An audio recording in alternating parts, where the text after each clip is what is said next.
કરવા જઈ રહ્યા છીએ એનોમલી સ્કેન. એનોમલી સ્કેન આપણે મોટાભાગે 20 થી 24 વીકની વચ્ચે કરતા હોઈએ છીએ. એમાં બાળકમાં શું શું ખોળખાપણો છે એનું ડિટેક્શન થતું હોય છે. તો આખા એનોમલી સ્કેન આપણે જોઈએ. એમાં શું, આમાં એનોમલી સ્કેનમાં ફિટસની પોઝિશન પર ડિપેન્ડન્ટ છે. તો ફર્સ્ટ આ જે બ્લેક શેડો દેખાય એ સ્ટમક છે, હોજરી છે જે, બરાબર. પછી આપણે બાળકનું હાર્ટ જોઈ રહ્યા છીએ. હાર્ટમાં નોર્મલી 3 સેક્શન જોતા હોઈએ છીએ.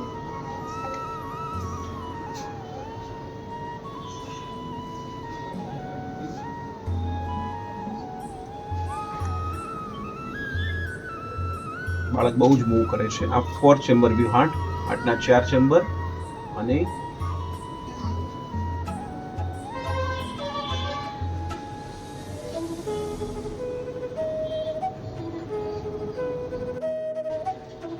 બ્રેનના 3 સેક્શન, સેરેબેલમ,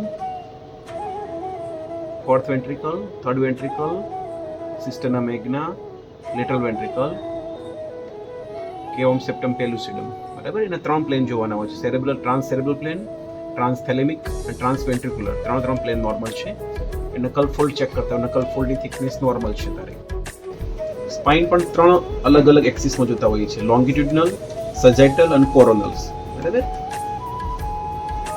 આ છે બાળકની જે લાસ્ટ સ્પાઇન કહીએ એ સેક્રલ સ્પાઇન કહેવાય છે. પછી લંબર સ્પાઇન છે, થોરેસિક સ્પાઇન છે અને સર્વાઇકલ સ્પાઇન. સ્પાઇનનો અપિયરન્સ રેલવે ટ્રેક જેવો હોવો જોઈએ. રેલવે ટ્રેક અપિયરન્સ પણ કહીએ છીએ એને. ઓકે, બચ્ચાની સ્પાઇન એકદમ નોર્મલ છે. આ 4 ચેમ્બર હાર્ટ છે, એના અંદર 4 ચેમ્બર છે અલગ અલગ.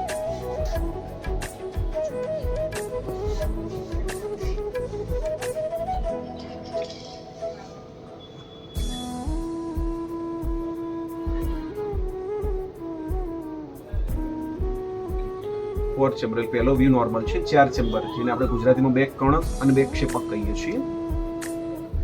3 વેસલ્સ, 3 વેસલ્સ વ્યૂ કહેવાય. સેકન્ડ જોવાનું હોય છે. અને ત્રીજો આઉટફ્લો ટ્રેક, એટલે ડાબી ધમની અને શીરા જે નીકળે છે અંદરથી એ પ્રોપર છે કે નહીં. આ મેઇન ધમની છે જેને એવોટા કહીએ છીએ ઇંગ્લિશમાં. લેફ્ટ એવોટા નોર્મલ છે, રાઈટ પલ્મોનરી નોર્મલ છે. ઓકે, એટલે હાર્ટના જે 3 પ્રાઇમરી પ્લેન આવે નોર્મલ છે. હોજરી છે બાળકની, હોજરી છે. આ જે વ્હાઇટ પાર્ટ દેખાય બોવેલ છે, એટલે આંતરડા છે બાળકના.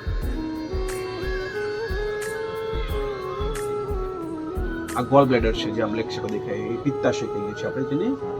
પછી આ ઉપર 2 શેડો દેખાય છે કિડનીના છે બાળકની. બંને કિડની નોર્મલ છે બાળકની. આ જે વ્હાઇટ આ સ્ટ્રીક દેખાય છે સુપ્રારિનલ ગ્લેન્ડ, એટલે એડ્રેનલ ગ્લેન્ડ છે બાળકની, બરાબર. આ શેડો ગોલ બ્લેડરનો છે. આ સ્ટમકનો શેડો છે. આ પોર્ટલ વેન છે. ઓકે, એનાથી નીચે આવીએ ત્યારે આ જે બ્લેક શેડો દેખાય છે પેશાબની થેલી છે બાળકને. આ એક ફ્યુમર બોન છે, જે સાથળનું હાડકું. આ બીજા 2 ટીબિયાની ફિબ્યુલા છે. અને આ બાળકના પગનો પંજો છે, બરાબર, નોર્મલ છે.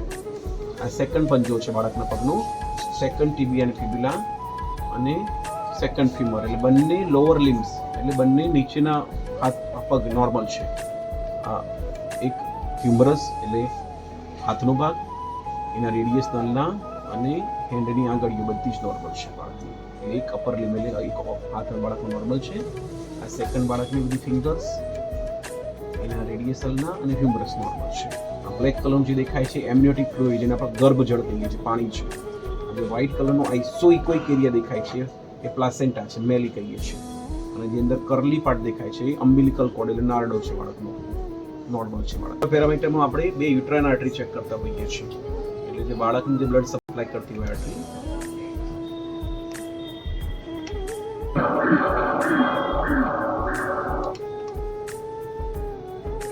આની વેલ્યુ 0.8 થી ઓછી હોવી જોઈએ, એટલે નોર્મલ છે.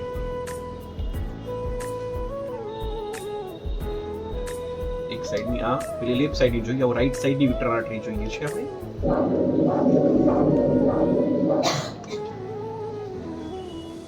એની વેલ્યુ 0.8 થી ઓછી 0.6 છે, એટલે નોર્મલ છે. હવે અમ્બિલિકલ આર્ટરી જોઈ લઈએ.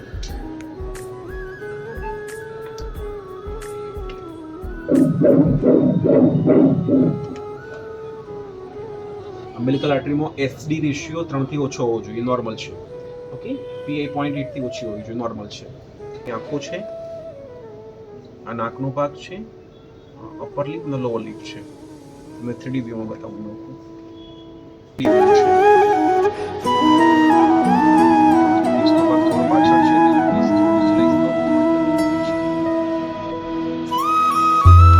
બાળકના લીપ્સનો ભાગ છે.